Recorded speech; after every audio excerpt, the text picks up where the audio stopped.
Finally আমরা ওম পর্বতে চলে এসেছি। ওম পর্বতে চলে এসেছি। এখন বাজে 8:45। এই দেখো ওম পর্বত হতে এই ওম লেখাটা স্পষ্টভাবে এখনও দেখা যাচ্ছে।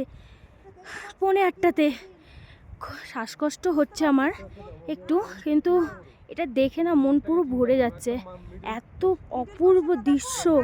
এই যে দেখতে পাচ্ছ ওম পর্বতে মহাদেবের মন্দিরের প্রবেশ পথ। এই পথ ধরে আমি এগিয়ে যাচ্ছিলাম মহাদেবের মন্দিরের উদ্দেশ্যে, কিন্তু আমি প্রথমে মহাদেবের মন্দিরে প্রবেশ করিনি, প্রথমে পূজা দিইনি। আমি প্রথমে চলে গেছিলাম ভিউ পয়েন্টে, মানে সেলফি ভিউ পয়েন্টে। ওখানে গিয়ে আমি প্রথমে কটা সেলফি ভিডিও শ্যুট করে নিই, তারপরে আমি গেছিলাম পুজো দিতে।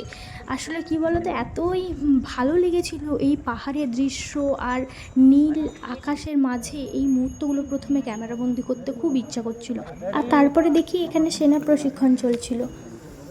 আচ্ছা জানো তো ওম পর্বতের এই বিশেষত্বটা কি? ওম পর্বত হলো হিমালয়ের একটি অত্যন্ত পবিত্র পর্বত, যা উত্তরাখণ্ডের পিথোরাগড় জেলায় ভারত নেপাল সীমান্তের কাছে অবস্থিত। এই পর্বতের বিশেষত্ব হলো কি জানো তো, এর বুকে বরফের প্রাকৃতিক আকৃতিতে স্পষ্টভাবে ওম বা ওম চিহ্ন ফুটে ওঠে। হিন্দু ধর্মে ওম মহাবিশ্বের আদির ধ্বনি হিসেবে বিবেচিত, তাই এই পর্বতের ভক্তদের কাছে গভীর আধ্যাত্মিক গুরুত্ব বহন করে। আর এই ফাঁকে দেখতে পাচ্ছ মা ধ্যান করে নিচ্ছে। আর ফাইনালি এটা আমি বানাচ্ছি, অনেক দিনের ইচ্ছে ছিল বানানোর। এটা কি উদ্দেশ্যে বানাই তোমরা জানো কি? জেনে থাকলে অবশ্যই কমেন্ট করবে। আর জানো তো, আজ আমি নিজের চোখে সেই অলৌকিক দৃশ্য দেখার সৌভাগ্য পেলাম। দূর থেকে স্পষ্ট ওম চিহ্নটি দেখতে পেয়ে মনে হচ্ছিল যেন মহাদেব নিজেই তার উপস্থিতির বার্তা দিচ্ছেন। এতদিন ছবিতে দেখেছি, ভিডিওতে দেখেছি, কিন্তু সামনে থেকে ওম পর্বতের দর্শন পাওয়ার অনুভূতি এক কথায় ভাষায় প্রকাশ করা কঠিন। তারপর আমরা মন্দিরে ঢুকে গেছিলাম।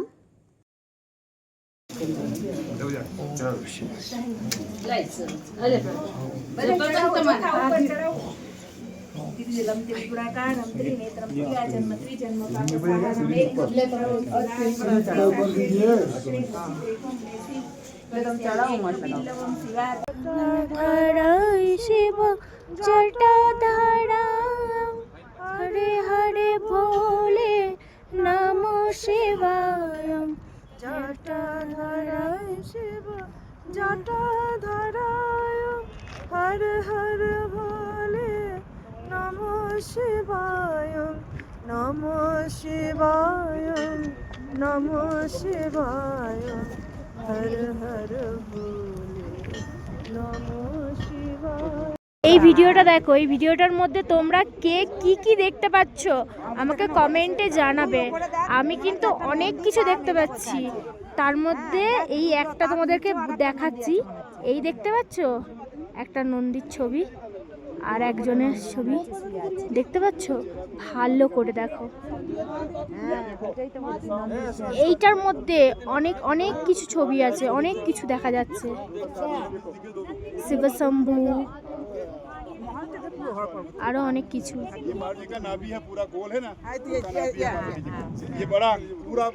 এই যে গোলপাড়া জায়গাটা, ওটা মাতা পার্বতীর নাভি।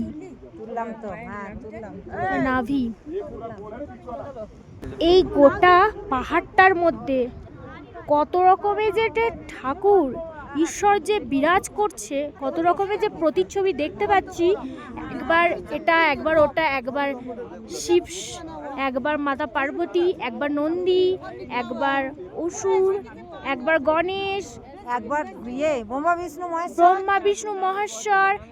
আমি তো আসার সময়, হ্যাঁ কালকে আসার সময় রবীন্দ্রনাথ ঠাকুরকেও দেখেছি, এখানে না, সেটা অন্য জায়গায়।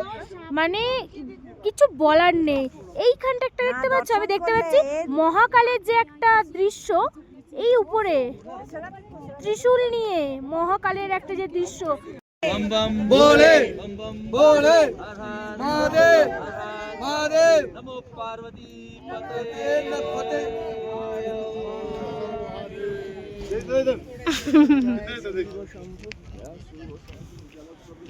এখন আমরা উপস্থিত হয়েছি উত্তরাখণ্ডের কালাপানি তে অবস্থিত পবিত্র কালীমাতা মন্দিরে। হিমালয়ের কোলে সমুদ্রপৃষ্ঠ থেকে প্রায় 3600 মিটার উচ্চতায় অবস্থিত এই স্থানটি আদি কৈলাস ও ওম পর্বত যাত্রাপথে অন্যতম গুরুত্বপূর্ণ তীর্থস্থান।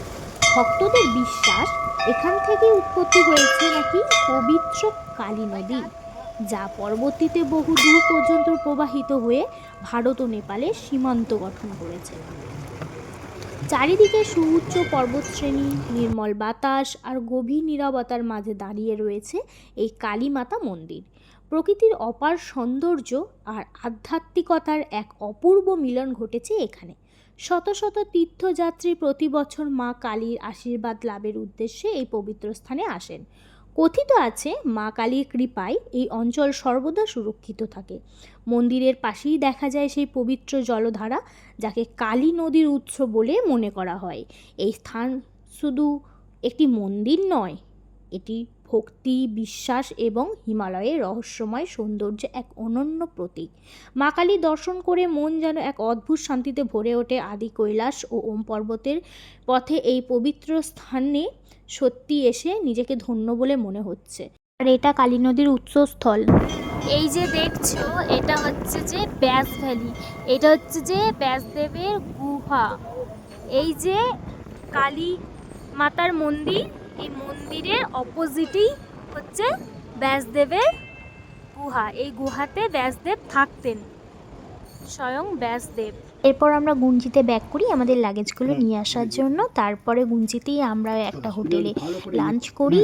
ওখানে আমাদের টিমের কাকুরাই রান্না করেছিল, কারণ ওখানকার খাবার আমাদের অতটা ভালো লাগছিল না।